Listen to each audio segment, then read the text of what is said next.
All right, hello everyone. Welcome to Nexus Gaming Series. We got a big match here between Emanon and BG 40 Seconds to Feed. As we're getting set up into the lobby here, BG 40 Seconds to Feed coming off a Week 1 loss to Bad by Design, who's currently near the top of the B Southeast standings.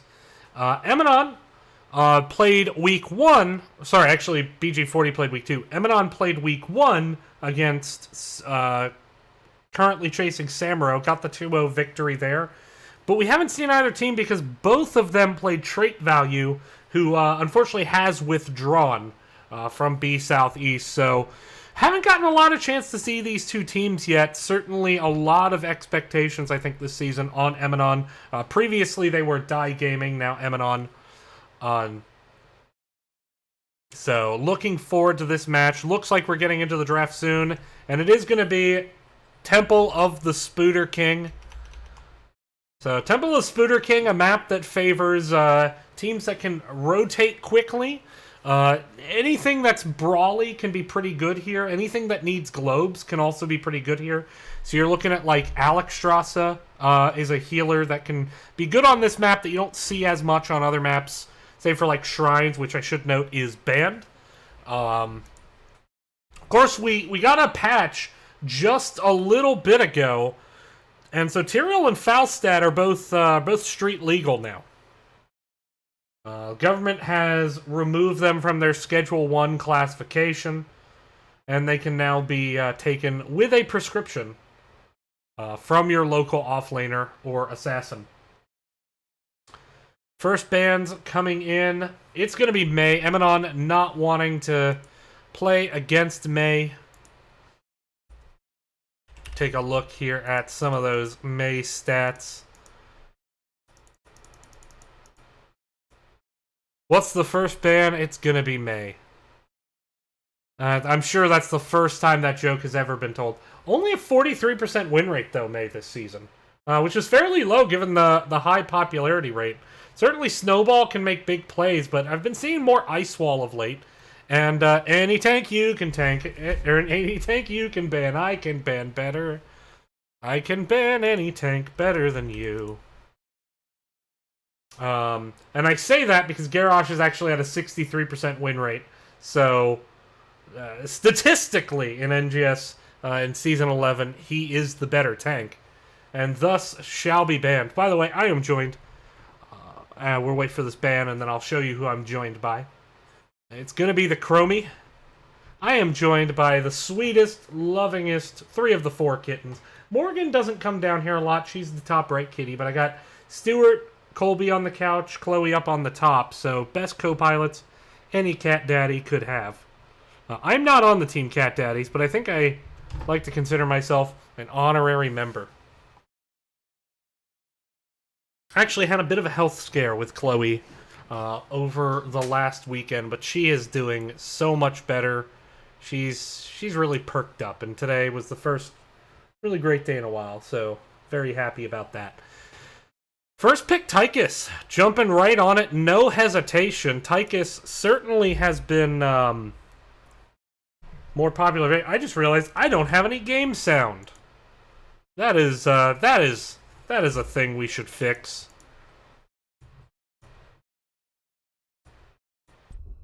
There we go. Hey, look at that. We got game sound now. Johanna and Cassius. So you got a little bit of the double blind, the blindaroo.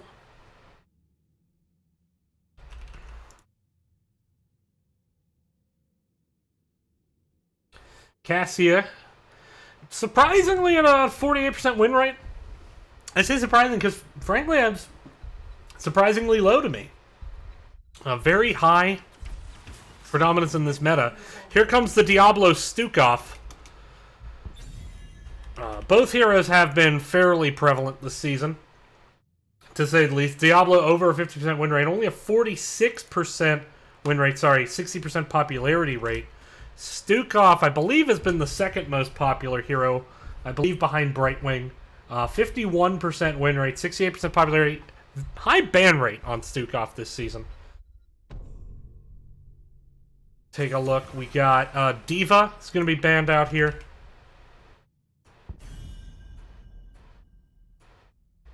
Solo lane's still to pick, so they don't want to go against that Diva. 53% win rate on the season, so just hovering just about average. A little bit above. Last ban to come in. Do they ban a healer? Off lane? What do they ban? They're going to ban the off lane Malthael. So the Malthael has actually been fairly popular this season, more than I would expect. Still only sitting at about a 43% win rate. I know another team in B Southeast, Phoenix Rising Citrine, loves to try to work in the Malthael off Asma Chad. He plays the hero very well. But we got Sonya, who's kind of the new hotness. And there is the Brightwing, who actually made it a fair distance through this draft. Not typically, like, you know, this is not typically a Brightwing map, but it's not bad. I mean, she can get Z procced exceedingly quickly here. Actually, no, she is less popular than Stukov this season. My bad. I honestly am surprised to see that. But here's where we are. Tassadar Varian. Tass Varian. So what kind of variant is that going to be? Is that going to be a Twin Blades? Colossus Smash? It could very well be a Taunt variant. You can run a Taunt variant in the off lane. It's not going to win the lane, but it really just more has to not lose the lane. Last pick to come. It is going to be the Kael'thas. Getting a ton of wave clear there. A lot of... anytime you get extra CC from a ranged assassin, it's always beneficial. So, two pretty... I mean, I'll say kind of meta-ish drafts coming out from these two teams. Nothing really too surprising. No real cheese yet of any kind to be seen. You know, again, I'll be interested to see what flavor of variant. Do we get the vanilla taunt, the chocolate Colossus Smash, or the strawberry, which has the bits of hardened strawberry skin in it that no one actually likes? Colossus Smash, Twin Blades. It'll be interesting to see which of those we get. I'm just getting some last bitty things together here.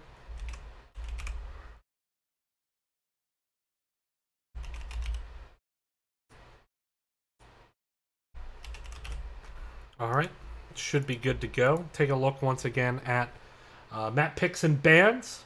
That middle row pretty well banned out, although our Tomb's going to be the last game. But let's go ahead and jump into game number 1 between these two teams. On the left side, it is going to be Emanon. Go ahead and run it down. It's going to be Glitterbeard on the Stukov. We're going to have Ethine on Diablo, Hydrahawk on Tassadar, Shamuskan on Varian, and Gecko on the Tychus. And on the right side, it is going to be BG, 40 seconds to feed, Jinxie Cat on Joe, McGiblets on Kael'thas, Ramadi MC on the Sonya. Cassie's going to be played by Snaggananas, aka Shenanigans Backwards. And Linehouse will be on Brightwing Garion, fourth for name, Brightener of Wings, Shielder of Allies, Transformer of Foes, Aspect of Spellimer, Breaker of Change, and Summoner of the Emerald Winds. And Devourer of Entrails. Take a look, level 1s. Seeing the Q build come out from the Cassia. Trying to get some poke out here. Jinxie stepping up pretty aggressively. Diablo tried to go for the wall bang, did not quite manage to pull it off.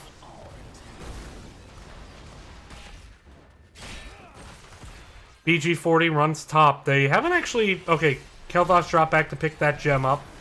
Jinxie doing a good push forward to dismount here. Keeping an eye on these lanes as they push in. Trying to get some damage out here. Now Gecko rotates back up. Gecko was actually bottom there for a bit. Varian did go Lion's Maw. So that tends to not be what you see if it's a Twin Blade, certainly. So that indicates... I mean, I would expect a taunt because they have the Stukov. But it could be a Colossus Smash just as easily. 5 in the mid here for BG 40 seconds. They're doing kind of a double rotation, it looks like. Bringing Sonya up when they can. So far, no kills yet. Gem count pretty even. But Glitterbeard is starting to get taxed a bit on mana. So certainly want to keep an eye on that. Stukov did go with the Spine Launcher, and that could actually do a lot of damage here to Linehouse, who does get popped through the cleanse. Actually, Stukov with that Spine Launcher finish. So well done there. Yeah, Cookies and Cream Ice Cream is very good. No, did they switch the ETC skin? No, okay. Well, it's up to the teams to call something, and I think actually we're past the 2-minute window. So... looks like we have Cassia rotating down. She's going to work on the siege camp. Sonya's like, nope, don't ignore the man behind the curtain. Don't pay any attention to the man behind the curtain. Tychus, however, has rotated down and now choking into Ramadi MC. And the grenade displacement is going to force Brightwing down. And now Cassia has to kind of give up on making progress here for a bit and show. Now, there are 3 people here in the bottom lane at the moment. Meanwhile, keep an eye on this top rotation. Emanon does have 12 gems turned in. 0 on the side of BG40. Ooh, Sonya is in a bit of a rough spot, but does manage to escape it. 4 people rotating down here from Emanon. Is it going to be enough to grab Snags? It is. So Snag not able to get behind the wall there. Meanwhile, up in the top, both teams on the cusp of having a turn-in. Actually, BG40 just now hitting enough gems, only they have almost exactly enough. They, I think, have 1 to spare. Well, now they have more to spare. Stop showing off. 2 to spare on the side of BG40. Of course, the trick is not getting the gems, but getting the gems in. That said, Ramadi MC... about to get a pretty dramaless 22-gem drop. And that's going to start to rival what Emanon has in with their 23. Brightwing has teleported top, making this a 3v3 at the moment. Both teams have a tank, a mage, and a healer here. But it looks like for now, Emanon getting a bit of an advantage. They get the combo there onto the Brightwing. Brightwing looking like she's actually going with, outside of the Hypershift, the Q build, which is always fun to see. It creates a lot of options, although not going with the slowing Q. Instead, wanting to get the Z shield, as well as the vision. The vision, of course, incredibly useful on this map. So far, though, not really a lot happening as far as this match is going. Varian is going to try to get a turn in, gets interrupted at the last minute. That would have been big, would have gotten 18 turned in. Would have put Emanon at only 9 left needed. Ooh, Sonya's getting stunned out. Oh, but a great polymorph followed up by the gravity lapse. Actually enables Ethine to get chunked a bit. Task going to drop 5. That's going to leave them with 1 to go. And, you know, someone else I think maybe should have been turning there. You know, I don't have a major in mathematics, but I do have a minor, and that tells me they just needed 1 more to channel there. But they did get it in, so first turn in heading over. Oh, there is the taunt. But, man, Kael'thas just chunking out so much damage, pretty much immediately disengaging that. That said, Snag getting, well, snagged there. Getting caught out, and Jinxie Cat's about to drop 26 gems in the middle of the enemy team. Brightwing's going to be able to grab the big 20 spot, but now Sonya is about to die with 13. does get a trade on the Tassadar. What an absolute bloodbath that turned out to be. Let's take another look here. Just so you can see Cassia getting caught out a bit. Team surrounds, get the finish. Sonya now, Joanna, excuse me, was in deep as well. Sonya comes in to join. And then Sonya, with the help of Kael'thas, does get a finish onto the top, but ultimately goes down. So 3 deaths for BG40. Emanon getting that early kill lead now with their level 10s in hand. They have gotten the top wall. Oh, and they might get Cassia once again. Z-Shield coming out. There's the stun. Polymorph to follow. Here comes Jinxie. Can they get the Diablo? They do. That is Souls down. And Stukov is not going to get out of there. Neither is Tassadar. Very great engage there. They thought they had the Cassia. They committed to it very hard, and it just did not happen. Let's take another look. They get the Cassia with the wall. Diablo comes in, gets the wall bang, and then everything just falls apart. Diablo getting caught here by Jinxie Cat on the engage, and then the Bless Shield, the Gravity Lapse, securing a couple more kills. Really good turnaround there by BG40, who now find themselves a boss and an opportunity to go for the boss turn. Brightwing, actually, the advantage of Brightwing having all those gems is that only she needs to turn in. So the rest of the team could afford to zone for her. Right now, the boss is pushing. Only Tychus defending. They do not want to let this Brightwing get the turn in. Bot Fort, by the way, has fallen. Something we kind of haven't noted yet, but worth noting. Brightwing heading down towards the bottom. And actually, Shamuskan in a bit of a sticky wicket here. Might get focused in. Cassia, can she get the kill? The Living Bomb does finish. Oh, the Valkyrie almost. It grazes Glitterbeard, but doesn't quite get a Flailing Swipe come out to save Hydra Hawk. Now Joe getting pushed under towers. Here comes Sonya coming in, looking to turn some damage out. Looks like Lionhouse did get those gems in. So Red Weaver defending, but actually Stukov goes down here behind the wall. Kael'thas getting the finish there.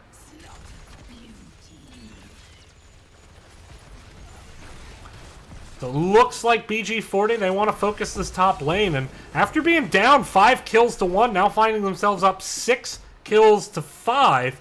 Still down on structure, but they have an opportunity to change that game in a hurry. And very low health bars here on the side of Die Gaming. Risky for them to be up at the moment. But BG40 instead going to focus bottom here.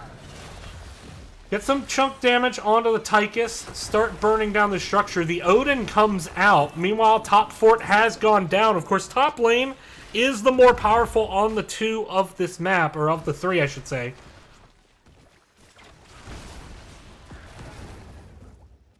BG40, they want to posture up here in the mid. Level 13 talents are here.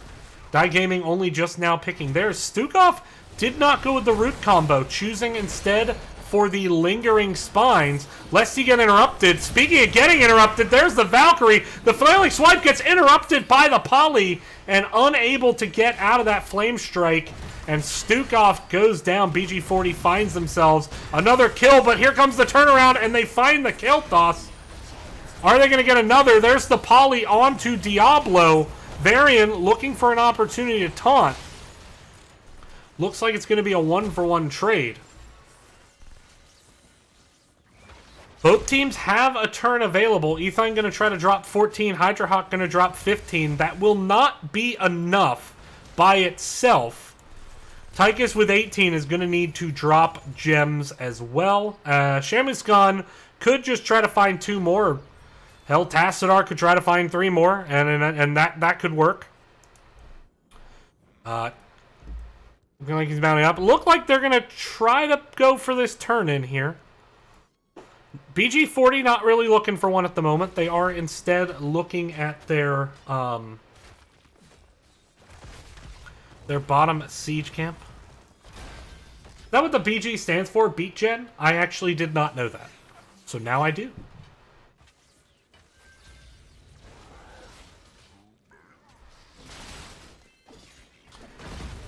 Only 3 gems needed to turn in here for BG40. On the other hand, a lot of gems still in hand, or excuse me, Emanon needs only 3 gems turned in. On the other hand, a lot of gems still need to be turned in, but if Jinxie Cat can get this channel, if Jinxie Cat gets the channel, they get the turn in. And they do. Diablo not able to interrupt in time, and now Stukov is in an awkward spot. There is the Valkyrie, actually catches Diablo, probably a good thing for the members of Emanon that it wasn't the Stukov. Romedy has to run away, below 120 health there. Everyone managing to get out of that alive, and now the Red Weaver's coming. Now this top lane has a lot of menace. It's spawning pretty deep in the lane, and you're seeing Emanon immediately react to this fact, especially with the catapult supporting, and seeing kind of the rush to top lane. Looks like BG40, they want to focus this bot. Although Snag and Jinxie step... Okay, here comes the rest of the team. They don't quite get the engage they wanted, though. Shamuskan has the shield wall. Living Bomb on Ethine. He's going to disarm that safely towards the bottom. Tychus is going to get a free clear here on the bottom. 5 people pushing in for BG40 against 3, but they haven't really made an aggressive move yet looking for anything. And I'm kind of surprised. They have Blessed Shield up in 2. Maybe they'll try to make something happen then. The Red Weavers have fallen, and actually no new structures going down there off that Web Weaver phase for BG40. So, and now Hydra Hawk looking to get the turn. Here comes the engage onto Joe. Valkyrie is going to catch out Stukov, though. Once again, Blessed Shield follow. The Living Bomb is doing so much damage. They find 2, they find 3. And BG40 is pushing in aggressively, and they get their opportunity, and they take it. And now, guess what? It's going to be another boss turn. Although they don't actually have the turn yet. But take a look at that wonderful fight. You can see they come in on the flank. They think they have the Joe, but this is where it gets so hard to engage and finish the Joe. And all that while, Stukov was kind of out ISO, got caught out by the Valkyrie, and then the Living Bomb doing just tons of damage along with the Sonya. They get the chase, and they get 4 kills, and they get the boss. Sonya trying to get gems for a turn-in as she can. They're currently only at 45 gems. So they're not really going to be able to do a turn with this boss, but they can still try to make something happen with this boss. Keep wall is standing. Task wall comes out. Tries to lock down the Cassia in front of the wall once again. It did not happen there. Some poke damage coming in, but no real commitment coming in here from BG. And so far, this boss looks like it's only going to get a turret and a gate. And that may be it. Well, no, it may get this other turret, as Emanon has walked away from it. Drops coming in, getting what gems they can. Keep in mind, for the longest time, Emanon has been sitting on 3 gems needed to turn in. And Tychus is now holding 42 of them. Now, Tass could split off and look for the turn. He has the 3 gems they need. Tychus does get the 3 in, however. That was needed by Emanon. Now, this bottom lane is pushed up a bit. Sonya's going to de-push it. Mid lane should spawn pretty close to the fort. Top lane going to spawn fairly close to the middle. But BG40 currently running race to 20, although that may change if Snag gets picked off here. Snag does not, but Lighthouse getting comboed, uses the cleanse, the black hole going to catch, but they weren't able to get that last little bit of damage in to finish off that fairy dragon.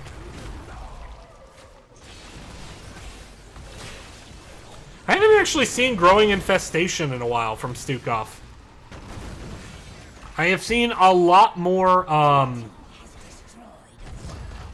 Target Excision lately, which I've been running that since the hero came out, but now everyone else has caught up to my meta.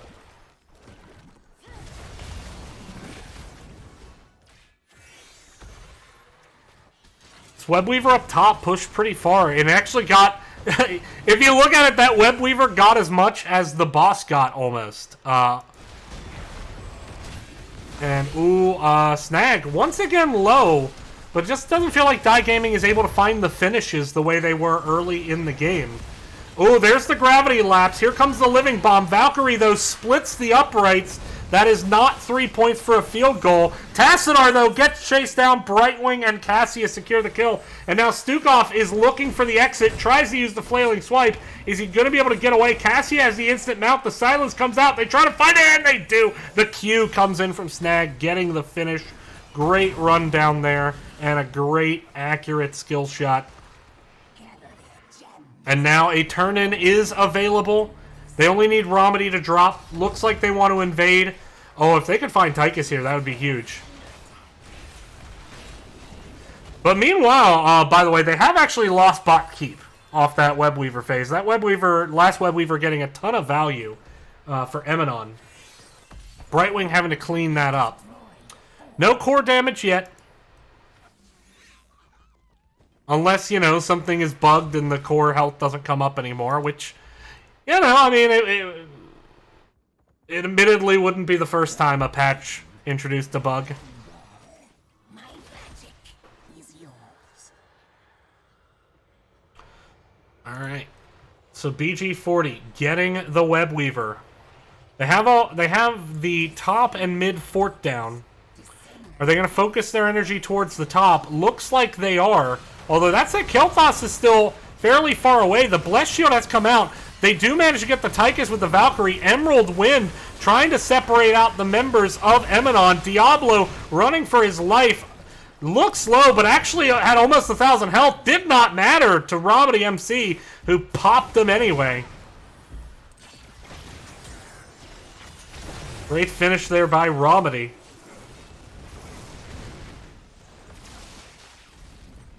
Now with an opportunity to push. Now, Diablo is back alive. That was Souls.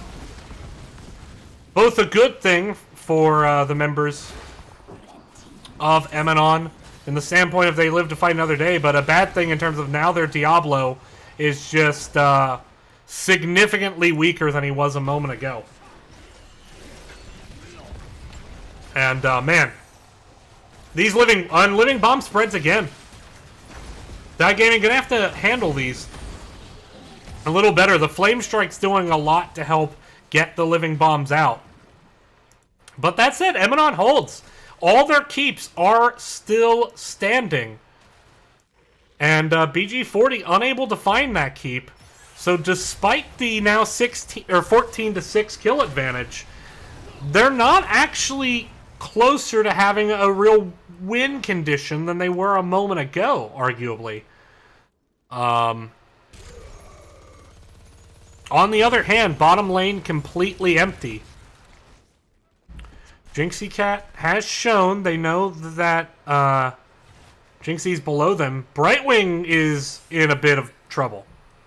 Brightwing is not in a good place right now. Gets the poly. Love that Jinxie Cat followed the Brightwing down just to make sure Brightwing had a blink out. Now Jinxie goes back in, pops the Iron Skin to walk away. If the tank does not go with Brightwing there, Brightwing dies a lot. She dies... She will not just be merely dead, but really most sincerely dead. So, really heads up play there by Jinxie Cat, keeping the Brightwing alive.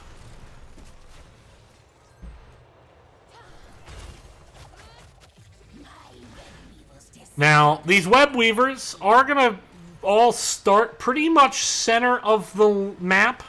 A little bit biased left. Of course, this bottom lane, currently the concern for BG40. They're hanging back pretty far. Are they going to try to look for a fight under this fort?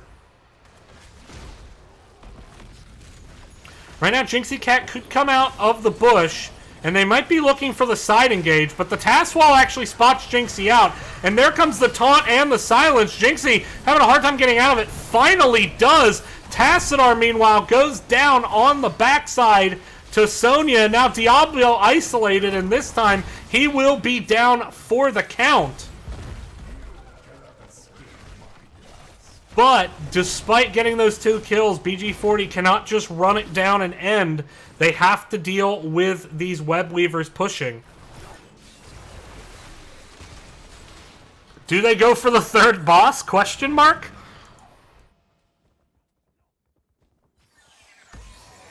That might actually be their play. Snag is heading up there. Yep, they are going to make a boss play. Now, the bosses have not gotten a ton of value here for BG40. But that said, the boss does scale late. Brightwing is currently doing off-lane Brightwing stuff. Can always Z in as needed. Has the Emerald Wind to secure this boss if they are worried about an invade. But meanwhile, Mama checked the back door. I think it's open. I actually don't like them taking this camp here. From a standpoint of, I think they could have just gone on to Brightwing, tried to get the kill. And I think they could have maybe looked to try to end on the back door. I mean, yes, this is something that someone on the side of BG40 is going to have to deal with. Although they're going to have a boss turn, so maybe they just all in off this. Cry Havoc and let slip the Hogs of War, or whatever farm animal of War, Lana. That's it. Once again, this boss kind of being treated like a fire and forget missile. This time, though, it is chunking the keep. But it's not chunking it enough. And meanwhile, I mean, this is pretty dangerous looking here in the middle. And BG40, now with that turn, they're backing up and clearing the lane. So not really able to take much advantage of this Webweaver phase. And given just what percentage of their gems they turned in to make this happen, it's got to be considered really kind of a missed opportunity here. Right now, neither team wanting to be the one to make the mistake. But I think both teams could maybe... Well, we've seen a lot of aggression out of Emanon, and it really hasn't paid off late. And we've seen a lot of passivity from BG40, but their counter-engage has been very strong. So this is, from a team fight perspective, the way they want to play the map. It's just a question of, from an objective perspective, it is. And now they're going to release. We have, you know, the quarterback fake handoff run play. They're going to rotate up around the left side of the offensive line, come up and just hit that hole and go straight for the keep. It's going to be a first down. BG40. So now the macro of the map is officially even again.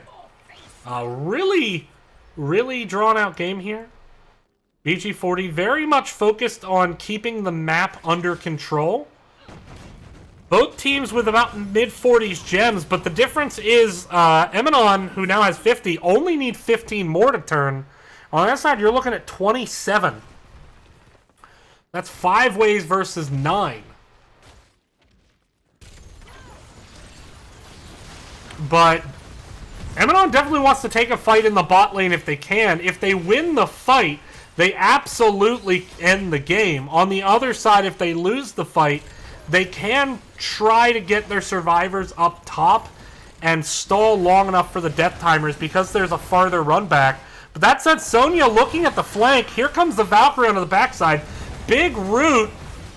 Diablo goes down. Going to be the first to drop in this fight. And Diablo did not have souls there. Only at 75, so down for the count. But that said, the health bars are starting to fall here on the side of BG40. They either need to make a second kill now, or they need to get out. And I don't think Snag is going to be able to get out of this one. There's the taunt, and they find a kill. And so it's a 1-for-1 trade there. Well disengaged by Emanon, and then a good re-engage. And now look at this aggression.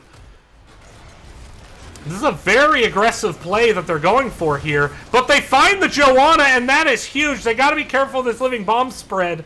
But that is a big kill. That could spell disaster for BG40 here in this first game. And it looks like they're starting to step up to make a play for this core. They have a short-handed power play for about another 30 seconds. The question is, can they kill the core? The shields are still standing. Really not a lot of damage being focused on the core by Emanon at this point. They do have Ramadi MC caught out behind the wall. Tychus is trying to get the finish. Brightwing with that Z heal, but now the taunt. Emerald Wind has to save Kael'thas, and I think Emanon is going to have to back off this one. Tychus is trying to make it happen, but like Fetch, it's not going to happen.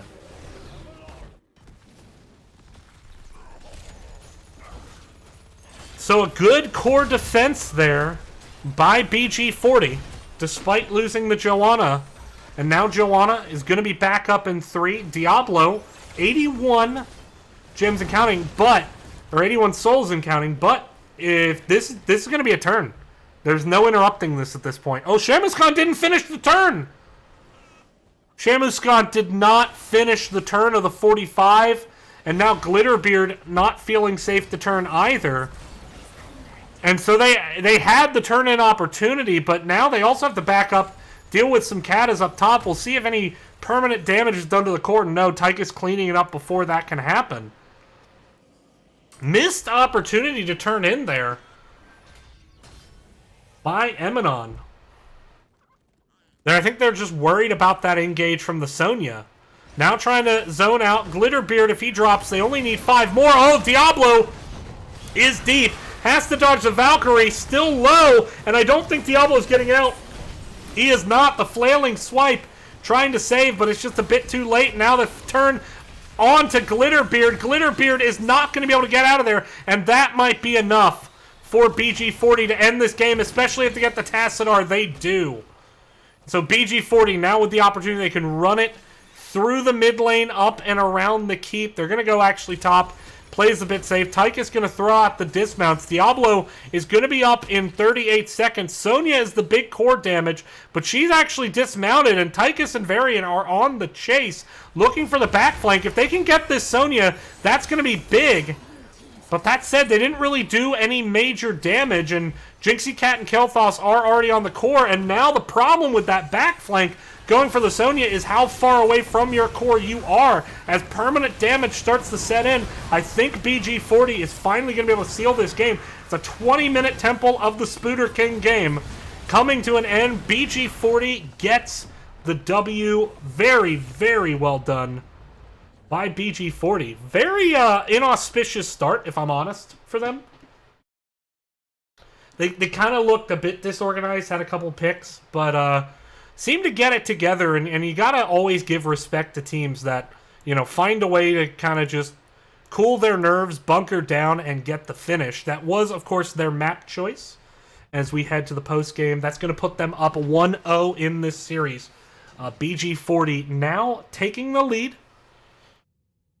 You know, both healers, I think, did a good job, but it just came down to that lack of mobility from the Stukov and Diablo after the charge. Really, I think, made it difficult for them to chase, you know, this fairly mobile, you know, comp in the sense of Cassia having the instant mount, Joe having the iron skin, Brightwing being able to give people speed. But a really good showing there by BG40. Should note, interesting, the Emerald Wind, I thought it worked excellently. Not as seen as much anymore, just because of the kind of power that the healing becomes. But that said, you know, well done there by BG40, and I'm excited to see game number 2 of this series, which we're going to get set up for. So stay tuned. This is a great series. I mean, that was a 28-minute game, and yeah, I'm excited to see where this goes. So come back around, and we'll see you in just a second.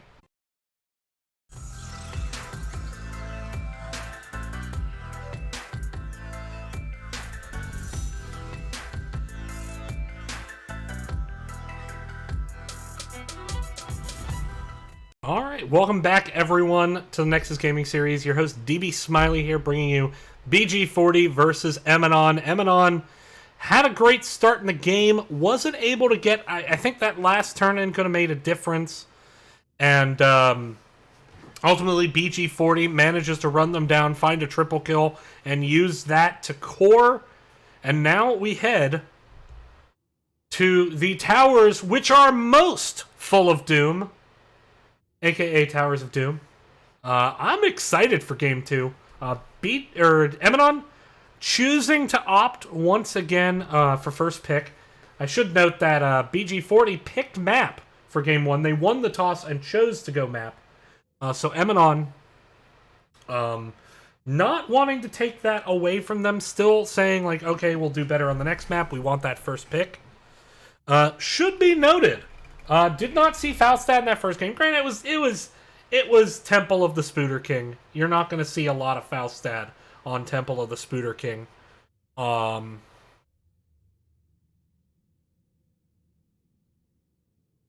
But yeah, you know, this is definitely a much more Falstad-oriented map. We'll see if he gets through. He is pickable. Tyrael is pickable as well, although I don't suspect we'll actually see Tyrael, since the bug has been fixed and he actually has death timers again. But we are getting set up here for game number 2. I am down a kitten, and then there were 2. Which one of these kittens killed Chloe? Neither of them. They love their sister. But Stewie and Colby are brothers. They've been together Colby's entire life. Colby is now approaching 7 years old. I've had them for so long. Stuart is 10. Well, he's about to turn 10. Well, he's about to turn 7, and I just wish they'd stop aging. They're very, very sweet kitties, and they're my buddies, and they got me through grad school. So I love those 2 boys. Colby is squirming a little because he's hearing how much I love him, but he's a very good boy, as is Stuart. By the way, there's a game going on right now where all right, looks like we are actually getting into the game. There we go. Just stalling for time with kitty cats. And I love my kitties, though.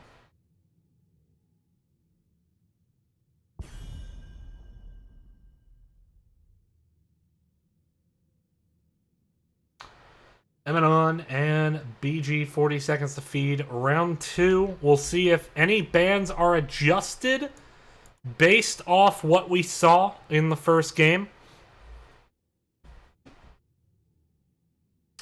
Looks like we actually have a little bit of a swap coming in.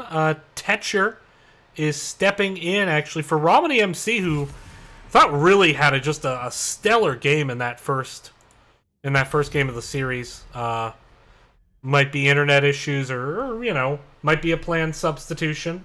I don't know, but that is the Tetcher. So it'll be fun to watch a very shitty, bald, possibly alcoholic, cat-obsessed announcer screw up this game, and then Tetcher will watch the replay and be like, "Oh, I'd do such a better job at this." Nah, Tetcher and Jinxie Cat are just absolutely cream of the crop. Linehouse as well as casters, so unlike me, they're professional. Cassia banned out, not wanting to deal with that again. Garrosh, once again, the deny from BG40. And there's the Kel'Thas. So Kel'Thas getting the respect ban after that last game. Played very well by McGiblets. McGiblets? Is it a soft G or a hard G? Is it McGiblets or McGiblets? I think it's Giblets. But the fact that there's 2 B's throws me off. And I know that doesn't make sense. But the fact that there's 2 B's makes me think it's a hard G. Whereas if there were only 1 B, I would think it would be a soft G. Does that make sense, or am I just crazy? English is not a language. English is 3 child languages in a trench coat trying to sneak into an R-rated movie. There is the Falstad ban. So they don't want to see the new Falstad. And I'm just trying to keep everyone entertained here as we go through the draft. Once again, jumping straight onto that Tychus, not afraid to break it out.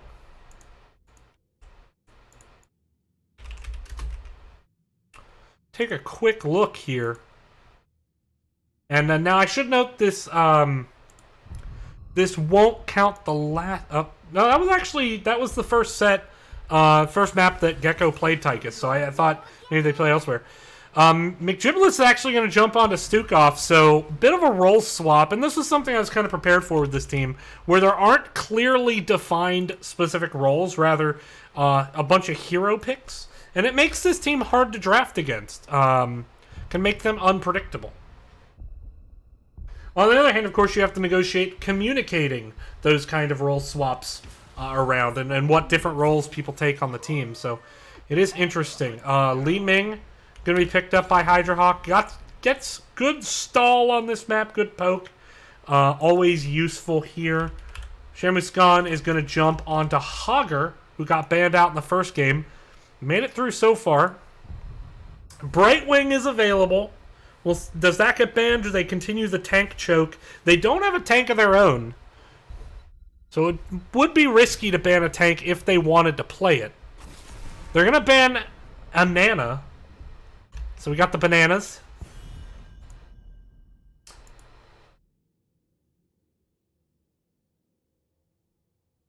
Take a look at how the Ana is doing this season. Still in 25% popularity, but only a 43% win rate. Very vulnerable to dive. But of course, if you have a Chromie, you don't necessarily have a ton of dive.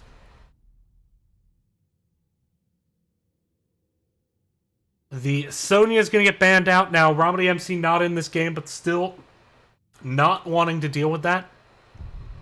This is a map, though, where you see a lot of reliable double soakers. You'll see like an On a Pale Horse Malthael or a Neil Peasant's Leoric. Something like that.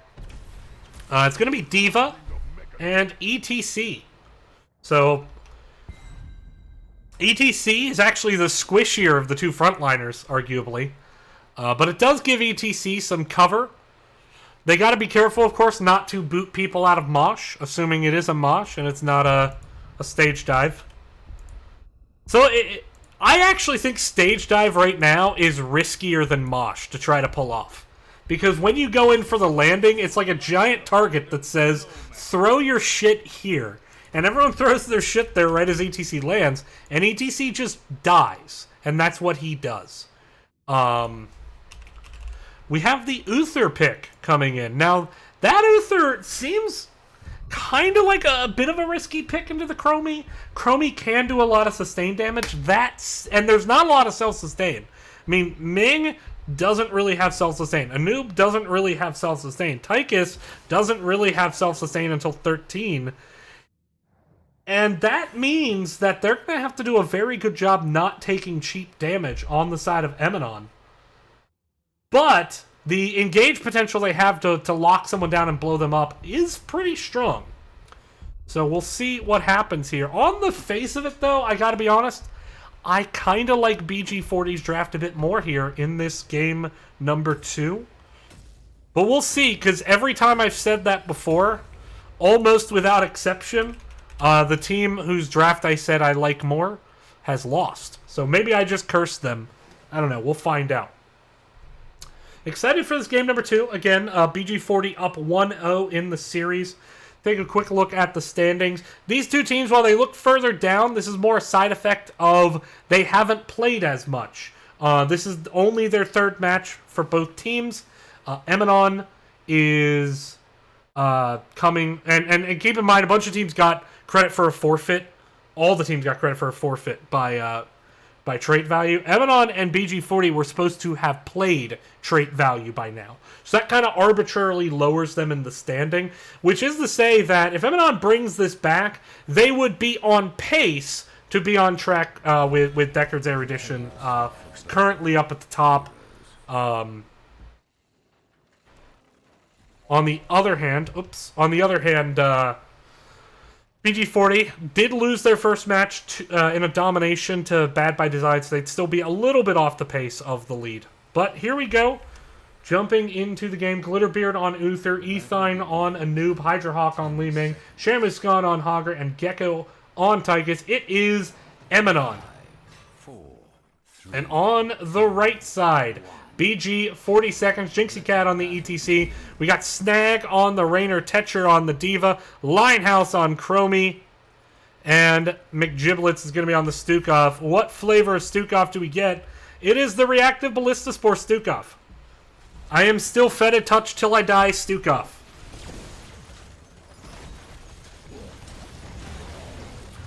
Power Slide in onto a noob. Some good chunk damage out onto the Uther and the Tychus.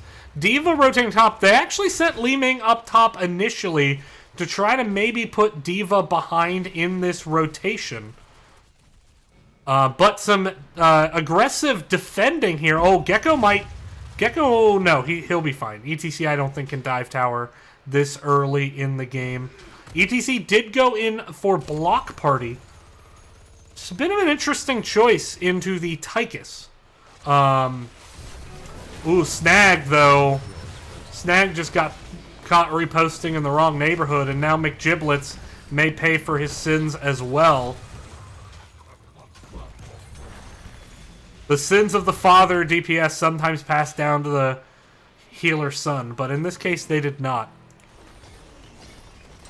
Tetra and Hogger just completely ignoring each other. Both of them playing their own PvE game. Just a tower defense game.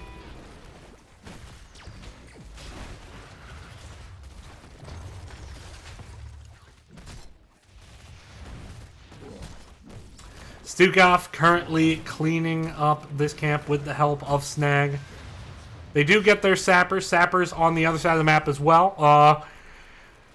Emanon thought about going for the invade. Wasn't there in time. Didn't commit to it, which reasonably so. Anub has actually come top to try to pressure out D.Va. I don't know if this is actually a particularly good use of the resources.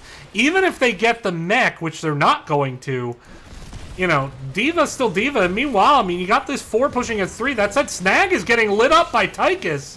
And the short-handed goal there, catching out Snag on that Rainer, and now going to catch Linehouse, who had nowhere to go once the Uberak rotates back in. And, you know, looks a little bit similar to the start of Game 1, where, you know, Emanon able to get a couple of picks here. Catching some people out in rotation, and even the short-handed pickoff onto the Rainer. Ooh, McGiblet's actually going with the vigorous re-uptake.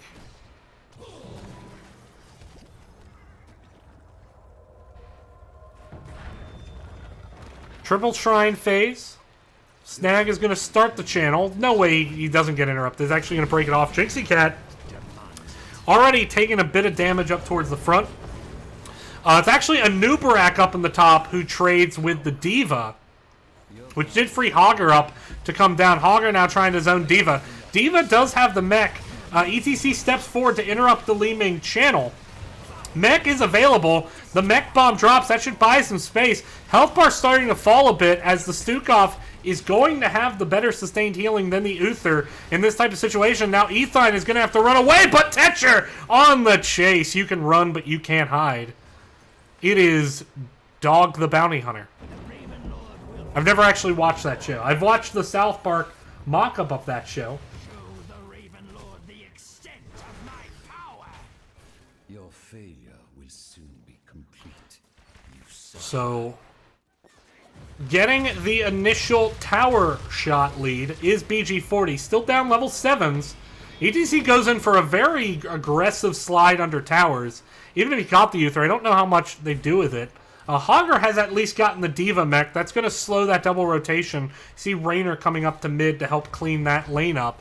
Both teams thinking of starting sappers. Linehouse, though, on this Chromie, almost getting caught by the Anub, but Anub just not enough range on that. Still, though, Snag needs to be careful. That's an optimistic rotation. Snag has rejoined the team. Going to be able to help clean up this sapper camp. Emanon going to clean up their own. Li Ming did get the bottom minions, though. So that should allow for even more damage onto this wall, which has already lost the top tower and the gate. D.Va currently on bomb defusing squad up here. Focusing down here towards the bottom.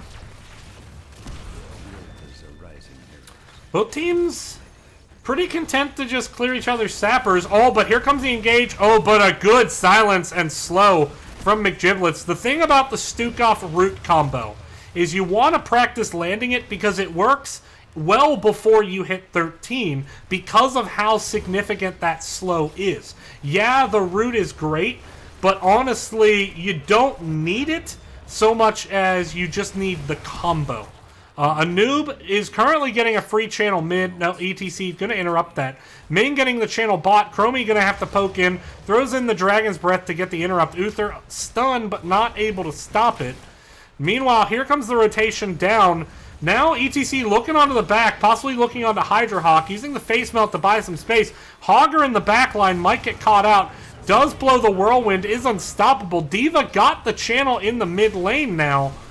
BG40 could afford to walk away and trade this, and I think that might be what they're going to do, recognizing their health bars. No, Tetcher going to go back in on the D.Va, and actually the health bar is now starting to get a bit low. Shamuskan is very low here, in fact. A noob is caught in those slowing sands. There's the silence, but it is interrupted. Hogger, though, does go down to the Rainer, up to the top half. They do chase down the Anubarak. Now they're catching 2 more. Can they make it 5? They do not, but a great re-engage there by BG40. Let's take another look at that one. You can see Hogger up in the top, trying to get healthy, trying to get some self-sustain. Rainer turning the attention onto the Hogger, kind of whirlwinded forward, maybe a little recklessly. And then you get the chase onto the back line with the ETC power slide. They clean up 4, and a really good job there by the members of BG40, and they do translate that into a wall bottom. Didn't get much in the way of fort damage, but it's a start. 5 members in the bot lane right now for the side of Emanon. It's a little bit of an overcommitment. They are going to lose some soak up in the top. They are currently down a level, though they are on equal talent here. As we have the Commandeer Odin, Divine Shield, Repulsion, Hortapult, and Locust Swarm coming out from Anubarak. On the other side, it is Flailing Swap, Mosh, Hyperion, Micro Missiles, and Slowing Sands. And BG40, they want to hang around and look at this Sapper. Tychus is actually split from the rest of the team, though. And now Tetcher is actually dismounting those 2, rotating in from the top. Gecko is a bit low. The Sapper's still being worked on by Emanon, but they're outnumbered, and this is risky for them to try to stay here and force this. Meanwhile, Sapper's running in here to the bottom fort, doing damage, so BG40 getting all the value they want out of this and setting themselves up nicely to claim a big advantage on this map. Rainer's just going to pop that fort down. And that is a huge lead now for BG40, and they're going to be able to channel 5 shots here, and nobody's going to stop them, so that's going to make it 36-19. Just doesn't seem like, once again, kind of the same thing. We saw a great start from Emanon, but they just can't sustain that momentum. And BG40 now with the Mosh, Silence, Slowing Sands, Tychus goes down, Uther next to follow. They get a noob before the Uther heroes can kick in, and that is another 3 kills by BG40 as they are just overwhelming Emanon at the moment. Let's take another look at that one. You can see they set up the Hyperion to zone out, start to push in the members of BG40 back. And they overcommit a bit to the Rainer. They stick around too long. Great Mosh. Follow-up damage is there. It's golden. And they find themselves, ooh baby, a triple. Trying to walk some Sappers in here. They managed to get 1 so far. And it's going to look like it's only going to be the 1. So 18 shots left. So currently, BG40 with double the clear. Emanon just struggling a bit.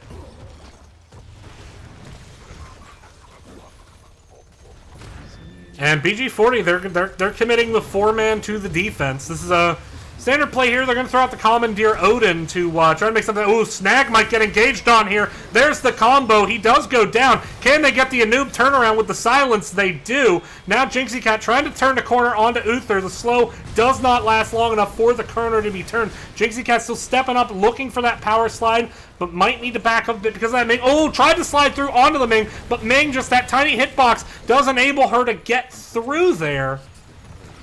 Oh, but Chromie goes down, and oh my gosh, his Lighthouse gonna pop off.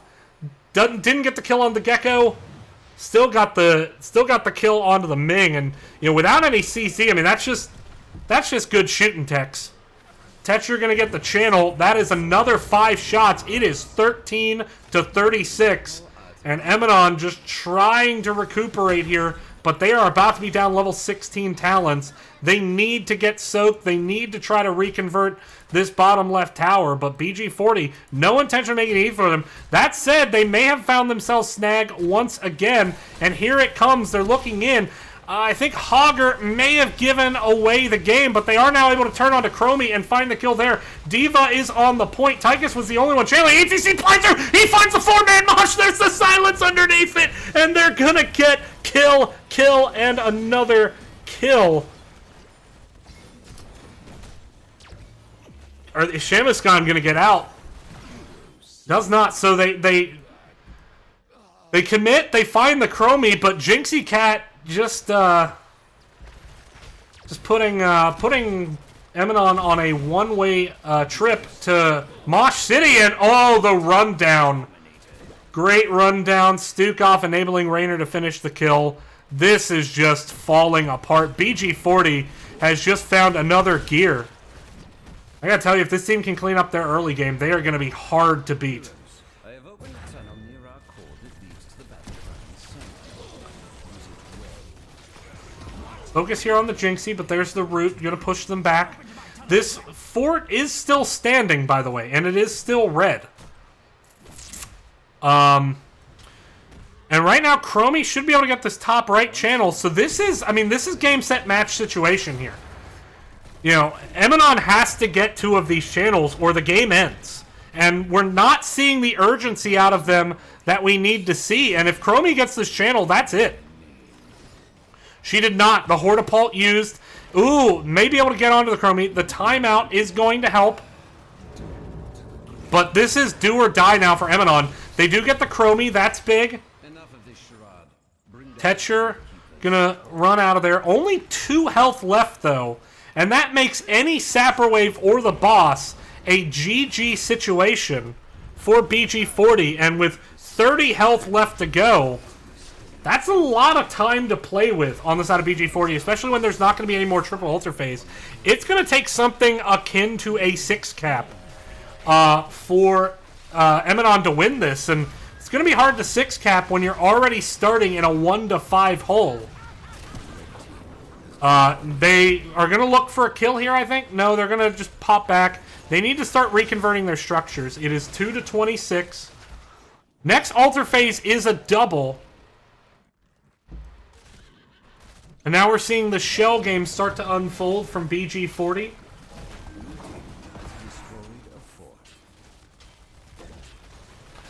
Joe Zombie, you're going to be banned from my chat if you ever use such foul language as supporting the worst map in the game again. I don't tolerate that here on my professional, very, very professional stream of professionalism, sir. So what I'm trying to say is fuck Warhead Junction. That map is goddamned horrible. Alright. 3 captures back. They have neutralized. But it's not enough to neutralize right now for Emanon. Again, a single cap means this game is over. And Sappers are going to be picked up here in the bottom. Now, they're not really a risk to end right now unless BG40 just ignores the objective completely, goes for double Sapper, and runs down the fort. No. They are going to come up here. They want this fight. Shamuskan really should have control of the bush here. Tychus is stepping up very aggressively. Does a nice dodge onto the power slide, though. Raynor tries to flank onto the backside onto a noob. Raynor might actually have the Anoob.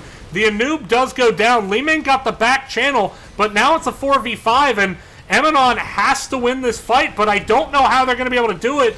Down 3-5. It's going to take absolute epic plays here from the remaining members, but there's the big root on the Li Ming from McGiblets, and that will be the game and the series. And the icing on the cake, those last 2 kills, it's a 5-man team wipe. And BG40 is going to win this game and look good doing it. And that will be a domination victory. So well done there by BG40. We're going to see if we can do a post-game interview here. I gotta say, I did not expect this outcome heading into the match tonight. I had Emanon.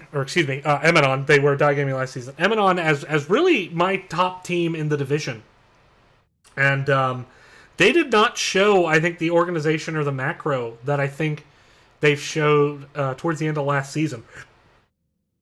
So hopefully it's just an off night, as I'd like to see them play at the level I know they're capable of. But with that, I mean, the stats speak for themselves a bit when you look at the kill differential here. Damage was actually favorable to Emanon, but BG40, of course, having the more sustain-oriented healer. And so with that, we're going to see if we can do a post-game interview. Stay tuned, and we'll be right back. Thank you all very, very much for watching. Stay tuned.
All right, welcome back, everyone, to the gaming series. I am joined by Snagananas, and I've always pronounced it as though it rhymes with bananas, even though that may not be right. I know it's shenanigans backwards.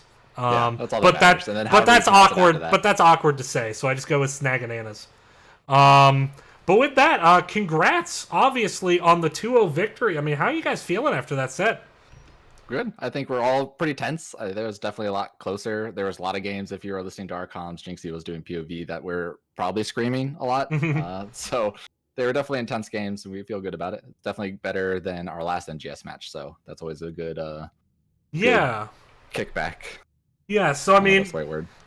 Heading into this season, some jackass was like, "Yeah, Die Gaming's the best team in Southeast," and put them to the top. I don't know what they were thinking, but you guys did struggle with bad by design in week one. What did you take from that into this second match? Because frankly, after some initial struggles on both maps, which seemed a bit strange, you guys pretty much put your foot on the gas and didn't let go. What happened there? Yeah, definitely from the last NGS match, we were. I don't think we were just in a very good mindset overall. Just the team in general, we were kind of just not in the game. Since then, we've been trying to play a little bit more, talking it out a lot more of what we're trying to get out of it and what we're trying to do. And then it still kind of showed in these, like you said, in the beginning of both these games, we still had a little bit, I guess, early game nerves, if you want to call it that, in HOTS. We definitely struggled at the early game. We had a little bit of mishaps. I got caught out a bunch. But then, yeah, once we got our rhythm of, and we say it every game, like, this is what we need to do. This is what we're looking for. This is what they're looking for. This is how we counter it. step by step by step, and then we just had to get into that groove of following those rule sets. Yeah. Well, it definitely looked clean, especially once you got into rhythm. You guys, I think, did a good job of not letting off the gas here. Still a very back and forth game number 1 on Tomb of the Spider Queen. I mean, once you start to approach 25 minutes, I know my fatigue, especially as a shot caller, starts to set in. How do you prevent that from happening from your guys' perspective? That one, I mean, that's always tough for every team, is trying to keep the eyes on the prize. Tomb of the Spider Queen is notorious. It's either going to be a 12-minute game or it's going to be a 30-minute game. I think we had a lot more power and prowess early game with our macro calls and rotations and being able to get the spiders in.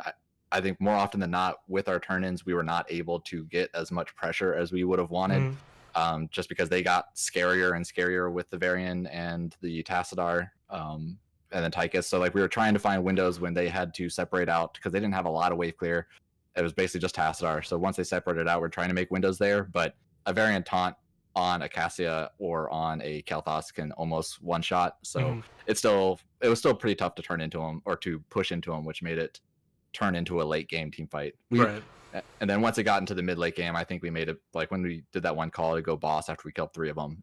I'm looking back at it now. I don't think it was the right call, just because it deteriorated our Web Weaver push afterwards so hard. But so little things like that. Yeah, I mean, always looking to improve. I think that's the mark of a good team, though, and especially come playoff time, it's about who's best then. So certainly, I mean, then going into Towers of Doom, you guys had a pretty clear plan, pretty standard plan for the map. He who controls the bottom lane controls the world, controls the universe, whatever. It's the spice melange of Towers of Doom. How are you guys so successful in that bottom lane? Not just getting it, but defending it, because that's always kind of the hard part for a lot of teams, I find. Jinxie Cat ETC.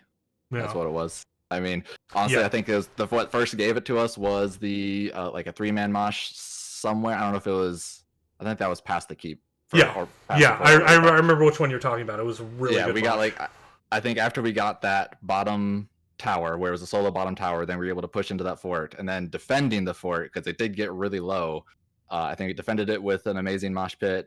Then once they were trying to do some sneaky backdooring stuff on our camp, it was another 4-man mosh that was able to keep us in the game. Otherwise, that was going to look pretty bad for us.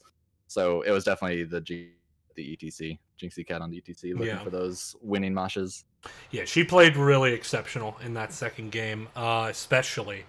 Well, with that, you guys now get your first win of the season that was played. Obviously, you guys didn't get a shot at trait value early in the season. But with that, what are your goals kind of now heading into the rest of the season in terms of placement, or is it just continue to get better? Yeah, right now it's just going to be continue to get better. We're kind of a ragtag team, a bunch of people. Jinxie and Romedy joined me and Linehouse, and me and Linehouse have played with Gibbs in the past, but took seasons off and stuff like that. So we're still kind of just getting in the groove, and just honestly, we're just trying to play the game. We played XGDI just to try to play the game. It's just more fun than Storm League. We're not really. A lot of things are more fun than Storm League. Right. So we're not over here practicing 5 nights a week and stuff like that, hoping to get. We're do what we do. We'll play the game and see how it goes. I would say climbing a stairway of loose Lego pieces is more fun than NA Storm League. Yeah. But anyway, well, congratulations, obviously, on the domination victory. Setting yourselves up to go from there. Floor is yours for shoutouts. Yeah, thanks. Shoutouts to Emanon, I guess is the other team. I guess Die Gaming is what they used to be. We saw that as well. But so they were definitely close games. Like I said, you can listen to our point of view. We're definitely yelling a lot and getting upset and figuring out what we need to do to try to win. So they kept us. It was tough games. It does not look like that from the 2-0 domination. Obviously, always shout out to you for picking up on the cast. Thank you. Shout out to the Beatbox. Always got to shout out to the Beatbox. We're going to try to trying to keep Linehouse to play the game as opposed to quitting. So that's really that's as Jinxie said in chat, that's the main goal, is to try to keep Linehouse playing. Other than that, I think that's everybody. Beatbox, the team, caster, the other team. Yeah. Well, thank you, and congratulations once again on the win. Everyone, Snag, thank you for coming in. Yeah, thanks. All right. Well, with that, we will be drawing this cast and evening to a close. Thank you all very much for watching. From me, from the two best furry little boys in the whole world, Stuart and Colbert, and their sister Chloe and their sister Morgan. I know Morgan's with her mom. Chloe might just be looking out a window or sleeping upstairs. In either case, thank you all very much for watching. Unfortunately, I will not be casting for the next couple weeks because of conference responsibilities. So I am sad to say that, but we'll be back after the next couple weeks. I'm trying to keep the casting going. Might do some replays on the weekend. We'll see. But thank you all very much for watching. Take care.